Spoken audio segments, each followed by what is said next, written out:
Welcome back, House of the Dragon fans. We are at episode 7. Oh, we're almost at the end of this season. Episode 7, entitled Driftmark, high drama, a PTA meeting gone bad. Later on in the episode, we had a funeral and we had our first successful wedding of, I think, the Game of Thrones universe with no bloodshed. Well, at least no bloodshed at the actual wedding. We did get some preceding the wedding, but let's get right into it. One thing about funerals, I think a lot of you will probably experience this in your lives if you've lost, a parent, grandparent, anybody close. The funerals are when all the secrets come out, when all the hidden emotions, bitterness, old scores that family members want to settle, all that's going to come out in the funeral. And we got that here with Lena's funeral. She tragically died in childbirth. We're here with Damon. Rhaenyra's brought her kids. We have the Larians there. And one thing you notice immediately when they're having their ceremony and they're going through their rituals, you have one of the Valarians talking about our blood runs thick. And you can see him looking directly at Rhaenyra and her kids, and you can tell just by his tone that was the issue right there. That, it's obvious these kids have no Valarian blood and that they're not Laenor's kids. And this is a huge problem. And I want to do a quick shout out to, if you haven't looked at my previous video on episode 6, check it out. There's some great comments that people left because I think people kind of thought I was being too hard on Rhaenyra, and I kind of am because I feel Rhaenyra is probably the smartest character on the show. So I hate seeing her be sloppy and kind of put herself in danger with Alicent with all the moves that she's done, especially having three bastard kids. But I wanted to direct you to those comments because a lot of the listeners were telling me that a lot of that doesn't matter because anyone that contests Rhaenyra's children, their validity, that's considered high treason and that's going to put themselves in danger. That is true on paper, but we saw with this episode that whole idea of high treason is only as strong as the king that you have on the throne. And I do believe that Viserys is a good man, but good men don't make good kings. And he is a weak king because no one fears him. And he was challenged up and down this episode. And that goes back to my whole idea of saying that Rhaenyra put herself and her family in danger by having all these bastard children. Now, I am going to shoot her a little bit of bail. In my last video, I was talking about how, why couldn't she just try and consummate this with Laenor? I know he's gay, but we've seen down low men have marriages and have children. And some people speculated in my previous video that maybe he couldn't get it up in the bedroom and all that. And they did address it. So I got to give kudos to the writers for, I guess, realizing that that was going to be an obvious question. So we have a situation where we saw Laenor and Rhaenyra having a heart-to-heart where they talked about how they slept with each other a few times, they tried to consummate the relationship, but there was no joy in it. I don't know if that statement kind of means he couldn't get it up, but I kind of got the impression that they did, consummate it several times. She just didn't get pregnant. And when that happened, she kind of realized she had to get heirs from somewhere. And she picked the next closest person, which would be Harwin. It might have been a good idea to have somebody that at least looked like Laenor a little bit, but I guess that was, that's kind of shortcomings there at King's Landing. So that was the next best thing. So that kind of makes me feel a little bit more sympathetic in the fact that they at least tried to do it the right way, quote unquote, and do their duty, but there was just nothing that they can do about it. Now back to the actual funeral. One thing I've noticed, and with the kids later on when they had that big blow up in that fight, you you look back on it and you kind of realize these kids really don't have a chance because look at who their parents are. They're already carrying the burden of all the mistakes their parents have made so far. Lucerys and Jace, they're carrying the burden of knowing that their father is not truly their father and that they're having people speculate and ridicule them behind something that they didn't even do. So that's building anger in them and defensiveness and they're looking at their mother like, what the hell? They're already put in a situation where they don't belong anywhere. And you see that when Corlys tries to come up to, I think it was Jace, and told him that, you're going to be the king of the sea. That's going to be such an important role. And he's like, I don't want it, because he's trying to mourn his real father's death, and he's not even given the opportunity to do that because now he has to kind of do his duty and he wants no part of it. And then we see with Lena's kids, they're still neglected. They're basically until, Rhaenys, their grandmother comes, they're just kind of looked at as ornaments, And I think a big part of that is them being female children. They're not given the same attention that the male children are. So they're kind of mourning in solitude. They don't have anybody there for them besides Rainey's. Damon is still, he doesn't know what to say to them. He's still kind of ignoring them even after their mother is gone, which is insane. So you have that, you're wondering how they're going to come up, with having lost their mother so early and not really having anyone in their corner besides their grandmother. And then you have Allison's kids, and it's interesting, as self-righteous as she is, and as much as she talks about duty and everything, for her kids to turn out the way that they have, that's like a big, big mark on her. So you have Eamon, who he's getting a mean streak from all of the teasing that's happening to him. And then you have Aegon, who is just a horrible person. He sees no value in women. He's basically a drunkard at this point as a teenager. So his claim to the throne, I can't see it because even if, there's a pathway that Alicent tries to build for him, he has no leadership qualities whatsoever. So I don't see him lasting long. I want him out of here kind of now. He's a very annoying character. But those are our group of children. So we're seeing at this at this funeral, and one other thing I noticed, when Rhaenys was kind of going forward to get a drink, she passed Rhaenyra, and I thought that they were going to be cordial based on the conversations they had when Rhaenyra was younger, but there's no warmth between them. She didn't even speak to her. She kind of looked at her for a second, talking about Rhaenys, and she kept her distance. She took that drink and just went back in the other direction. So Rhaenyra doesn't have really any allies at court anymore. And even her father is a little shaky. And that, I believe, is what drove her into the arms of her uncle, as disgusting as that is. I guess Damon was playing the long game when it comes to grooming because Rhaenyra was all over him. They had that talk out in the sand, and she's like, you abandoned me. I was here with no one.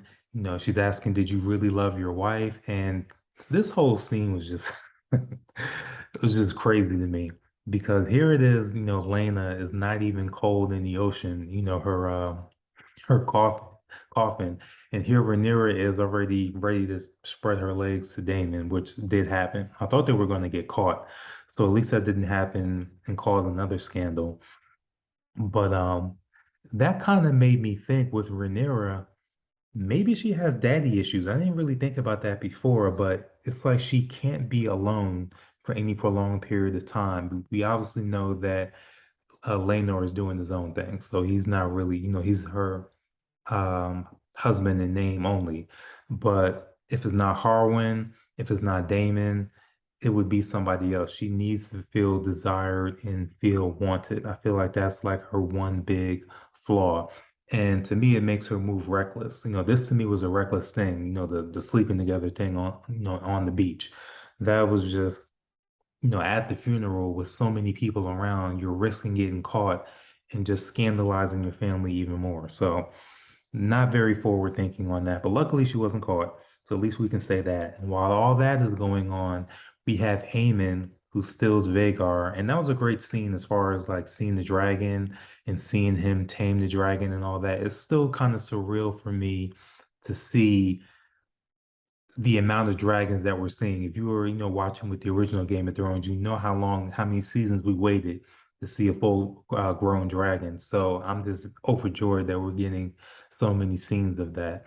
But then going back to after he gets the dragon, this was like the my favorite scene, this kids fight. I don't think I've ever seen a kid fight as brutal in a long, long time. They really went at it, but it shows you how quickly power can corrupt somebody.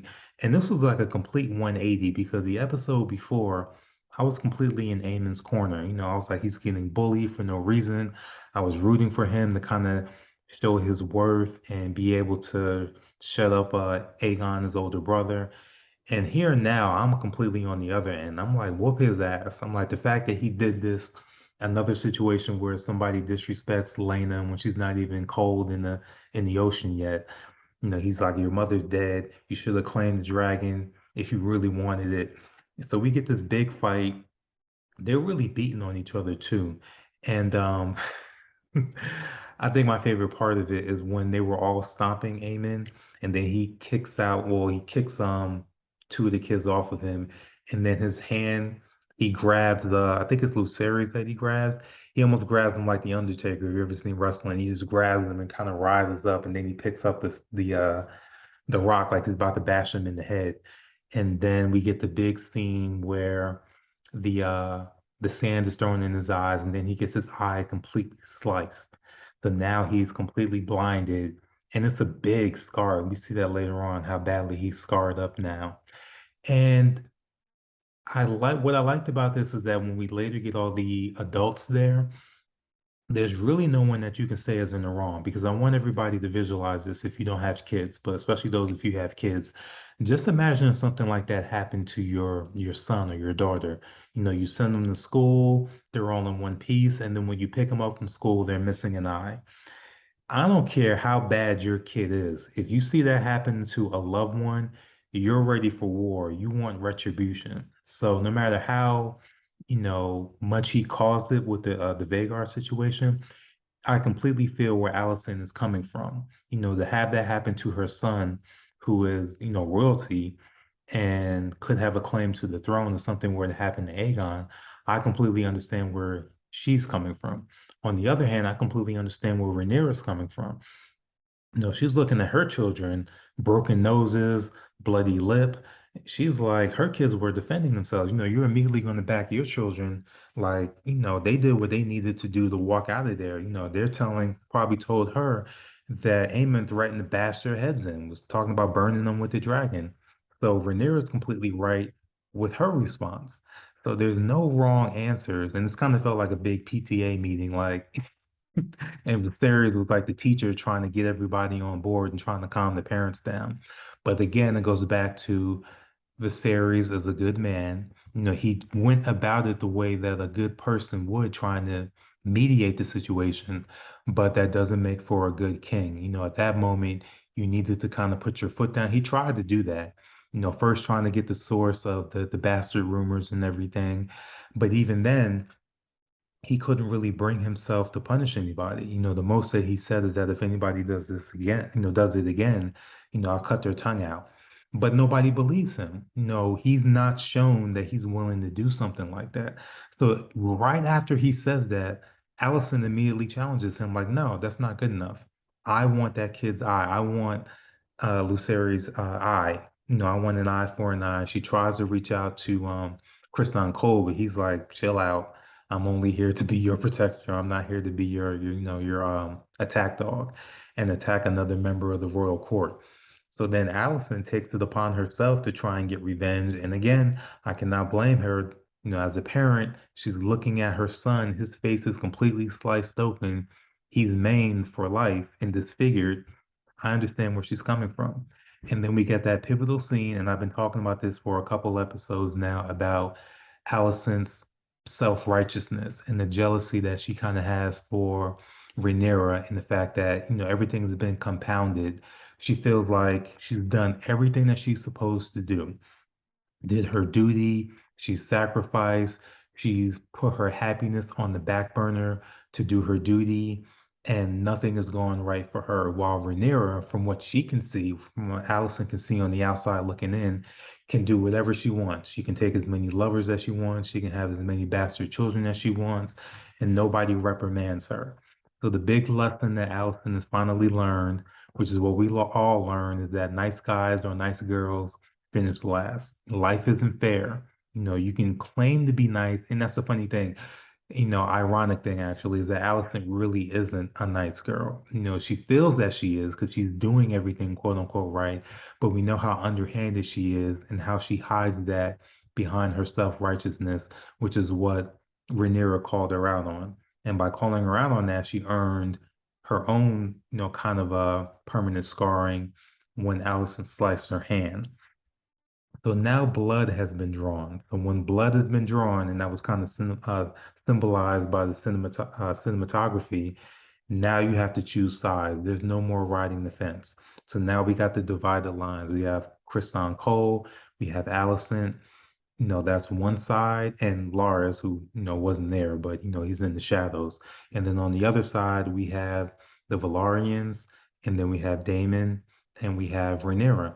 And there's no turning back now. Now everybody's going to have to make a decision on who they're going to back going forward. So now things are going to really, really turn up, in my opinion. Now, here's the thing. And this is why I think Allison is going to get even worse. She's going to really delve into her dark side, so to speak. I'm here for it. It's going to make for a good show. But you saw how contrite she was initially, and Otto was telling her, like, no, this is exactly what we need. And this is what I said in the last video. This is what Lars was trying to explain to her. We're playing a dirty game, and if we're trying to play to win, we have to be underhanded, we have to be nasty, and we have to put everything that we have into it. We can't play this game of trying to be, play above water and be fair and all that. That's not going to work. This is war and this is life and death. If you're trying, if you lose, that can be your head. So if you're trying to survive, you need to do whatever possible to make sure it gets done, no matter how underhanded.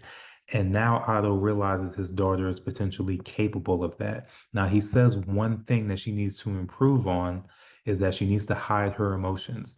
That was a big mistake. She got too emotional and showed her hand a little too much in that confrontation in the throne room. So we immediately see that she's actually took that to heart because when she has a conversation with Lars, and Lars tells her, if you want me to get you an eye, I can immediately do it. Just say the word. She looks at him for a second, and the look on her face kind of says, this dude is really crazy. But she kind of hides the majority of her emotions, and she's very composed, and she says, not right now. In due time, I'll let you know when it's time for us to attack. That's her holding her emotions in check. If he would have came to her before that Otto conversation, she would have been like, do it. And that would have put herself under more suspicion to have something happen to one of Rhaenyra's kids so quickly after that big fight. So she's already learning. Hide your emotions, be duplicitous when you need to be, and things will work out in your favor. So we have a more dangerous Alicent on the horizon now. And then Aemon is very dangerous. He already has that poise. What did he say after that confrontation? He told his mother, don't worry, I may have lost an eye, but I gained a dragon. So now they're going to be, well, Aemon is going to be more flagrant. And I'm wondering not just to Rhaenyra's side to his own side. I want to see now how he interacts with Aegon now and his other siblings because his mind is going to be completely off the charts now because that power of having that I think the biggest living dragon is going to really have his ego out of this world. And he seems like based on that fight, he has the capability of being very, very cruel. So I can see him being kind of like a Daemon type figure, but without the coolness. Daemon's kind of cool and laid back. I think Aemon is going to have that mean streak that Daemon has, but without the discipline, which is going to be very, very dangerous to Rhaenyra's side. So let me talk a little bit about Lars. I was really high on him after he pulled that big chess move last week. I'm like, oh, he's like the new Littlefinger. He's going to be completely manipulating everybody. No one's going to be able to notice him because he's so inconspicuous. But now I kind of notice we may have a big flaw with him. And the big flaw is that he's not used to being at the big table. He's not used to being center stage because what did Kristan Cole mention at the funeral? He's like, he mentioned to Allison, he's like, Lars has been staring at you be like the entire funeral? What's up with him?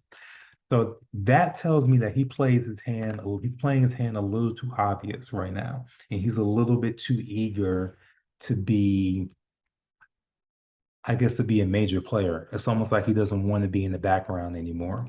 That's one thing. The other speculation I have is that maybe he's a little sweet on Allison. Maybe he wants to actually have something romantic with her.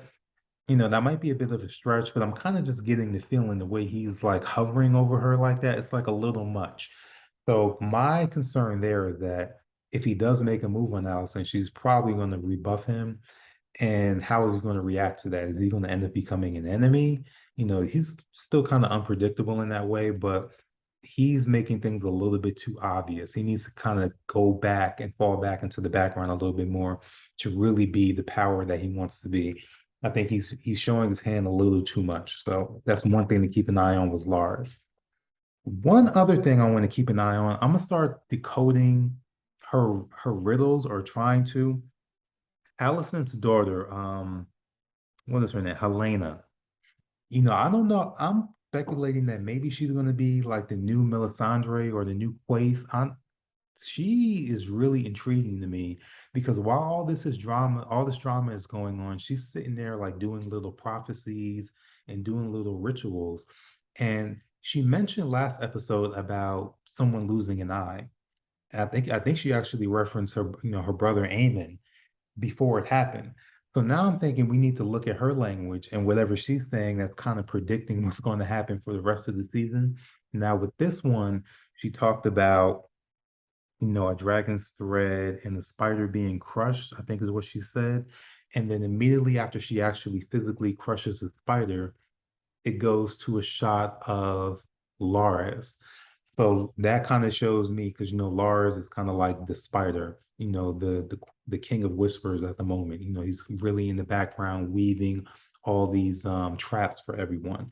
But the fact that she crushed the spider, that leads me to believe he's going to mess up somewhere, and that's going to lead to his demise. So I don't know if that's going to happen this season, but that's going to be something to keep an eye on. I'm looking at her as kind of like the spoiler character for this series, but she's very intriguing to me. I want her to get a little bit more screen time because she's so much different from everybody else on the show. And that whole prophecy thing is very interesting. So I don't know if she's going to end up being a witch or something, but she's like the only one that's touched in that type of way. This is something that we normally see across the sea because, like I mentioned with Quaithe and Melisandre, Melisandre, they came from way, way away from Westeros, across the narrow sea. And I think Essos is where Melisandre comes from. So, that's where that whole witchcraft and everything comes from. But Helena doesn't have any direct experience with that, as far as I know. So where she's getting these powers from, very, very interesting to see. So let's keep an eye on her and hope she gets a little bit more screen time. So I think that wraps up everything. Oh, one thing I did want to touch on. So I can't forget about Laenor, right? What happened with him. So I gotta give credit to Rhaenyra because I was about to be completely through with her. She actually set that man up to be killed after he poured his heart out to her and recommitted himself to her and everything. So luckily she didn't do that. And this kind of showed what true love really is, because even though they had an arranged marriage and there wasn't passion between them, she recognized how much he had sacrificed over the years for her. He had to lower himself. He's a warrior at heart. He had to put all that to the side to do his duty for Rhaenyra to make sure that she had her pathway to the throne. And he says this directly. This is something I think is that applies to everybody. That he says your duty, to the crown and everything and happiness, they really can't exist together. And I've been enjoying my happiness or trying to with my lover and everything while you've been suffering out here. I'm going to put my happiness to the side. I'm going to let my lover go off to war across the sea, and I'm going to stay here committed to you and protect you. And she realized that that's asking too much of him. She's already asked too much of him really to be in this role for so long, for 10 plus years. So she, her and Daemon concocted this master strategy that enabled him to fake his death and get across the narrow sea with his lover. That's the ultimate the ultimate expression of love to me to really give somebody their freedom, complete freedom. But there's going to be some big ramifications with that. Number one, I was kind of surprised that he would be willing to have his mother and his father believe him to be brutally murdered like that, knowing that he's the only remaining child from them. So that was surprising, number one. But then number two, we saw how badly Rhaenys took it. She's already suffering from the loss of her daughter who died in childbirth. Now her son is brutally murdered right after that. So in the preview for the next episode, she looked like an ice queen. I'm not sure what she's up to, but Rhaenyra did mention by killing Laenor like this in order to pave the way for her to marry Daemon, a lot of people are going to suspect that she's behind it. So that to me means you've already made Rhaenys an enemy now. Now, before when she was talking with Corlys, she didn't have any ambition. She told Corlys, I wish you would stop trying to win the throne back into the family. I don't want any of that. All I want is for my family to be safe. But my family isn't safe. My family has been assaulted and killed essentially for the last 10 years. At my son's wedding, his lover was beat to death and he was punched and assaulted by Kristan Cole. That's number one. Number two, the other issue that happened is that now Lena's dead, and now Laenor is presumably assassinated, and they can't locate the man that killed him. So she, I think, is going to be all over Rhaenyra. She's going to be looking for revenge, and I think that's the first place she's going to look, especially because they mentioned something happened with Corlys where he's injured and incapacitated. So now we're going to get to see finally what Rhaenys can do in the lead. So I'm very interested to see how she targets, or if she targets Rhaenyra. Maybe she stays on Rhaenyra and Daemon's side, but she did mention that she doesn't trust Daemon whatsoever because Daemon is completely out for himself. So that's something to keep in mind next week on episode 8, or this Sunday, episode 8. Now, as far as Daemon goes, so now he's married to Rhaenyra, and this is what Rhaenyra kind of always wanted. She told him point blank, I need you, uncle. She did say something about we've always been meant to burn together. I don't know if that's foreshadowing. That doesn't sound too good. That sounds like they're going to die in the blaze of glory. But I do think in the short term, this is a very good decision by Rhaenyra because, if you've ever seen The Godfather, they talked about Sonny Corleone, the importance of having a wartime consigliere. And I do think Damon is a wartime husband, so to speak. And he's going to be exactly what Rhaenyra needs to protect herself in that court. She needs somebody fearless and treacherous like Daemon to combat with everything, what to combat what Alicent is doing and what Lars is doing. And I think Daemon is smart enough where he can potentially figure out that Lars is going to be is being behind a lot of the stuff that's been going on, particularly with Harwin and Lionel being killed last episode. So I think short term it's a good idea to have Daemon around. Long term is going to be the issue because as long as he's in court, I'm not sure how things are going to go with Viserys because I want to see number one how Viserys responds to that, and then how Otto responds to it too. As far as one thing that disappointed me, we know Otto is back as the Hand. I wish we would have gotten one scene at some point with Viserys and Otto to kind of go through how Viserys was comfortable bringing him back into the fold. Because we saw he said that you're compromised. I can't have you here. I can't trust your judgment anymore. So for him to trust his judgment again, I'd like to see his rationale in explaining that to Otto. Because also, I'm sure that in order to bring him back, you have to lay some guidelines down. It's like it can't be like it was before when you got dismissed. I got to know that you're really going to be here to not scheme anymore. So I wish we would have got at least one kind of interaction with them together, but we didn't get anything. And as far as Viserys goes, when is he going to check out? I mean, he's been hanging around like 2 or 3 episodes longer than I thought he would. Now, this is our first indicator that his faculties are going, so maybe he may not be long for the series because you might have noticed at the funeral when he made his exit, he called Alicent Emma. So that tells me that his mind is already going a little bit. And maybe by next episode, 'cause it looks like we're getting another time jump because we got an older version of Aemon. Maybe Viserys might already be gone. So, and as far as these time jumps go, I'm going to need him to do something with Damon because if they don't, if he looks exactly the same as he's been looking with all these time jumps, I'm not going to do a recap for my next video. The next video is going to be a theory video, and my theory is going to be that Damon is some type of vampire because everybody's getting older and this guy looks exactly the same. I know Matt Smith is a great actor, and I don't want him replaced either.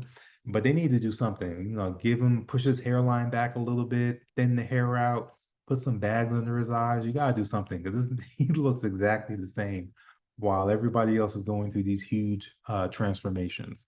So that's my one thing about the time jumps. But I'm enjoying where things are now. We got a formidable lineup on both sides.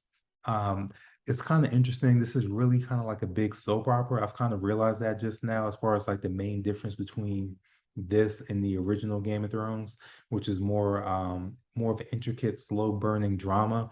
This is more of like very soap opera-ish, when you look at the dynamics between Alicent and Rhaenyra, who are essentially our main characters. But hey, soap operas with dragons, I can deal with it. So I'm loving it so far. We're nearly, just a couple more weeks and the season will be over. So I'm waiting for the open warfare to happen. I feel like next episode might be more of a setup, and then 9 and 10 is when kind of the big stuff will come out because I think we're all awaiting for some of these more. We did get the battle with the crab feeder, but I think we want to see some prolonged battles with the dragons. We got all these dragons out here. I'm like, hey, and now we got Aemon riding his. Damon has his own dragon. I'm like, let's go. So let me know what you guys think. Like and subscribe if you like the content. Let me know if you're Team Alicent, Team Rhaenyra, Team Nobody at this point, Team Aemon. I mean, some of you probably like Aemon. I can't stand them at the moment. So let me know what you guys think. I'll be back on Monday, hopefully, with the next recap of episode 8. And I will talk to you guys soon. Take care and enjoy the next episode.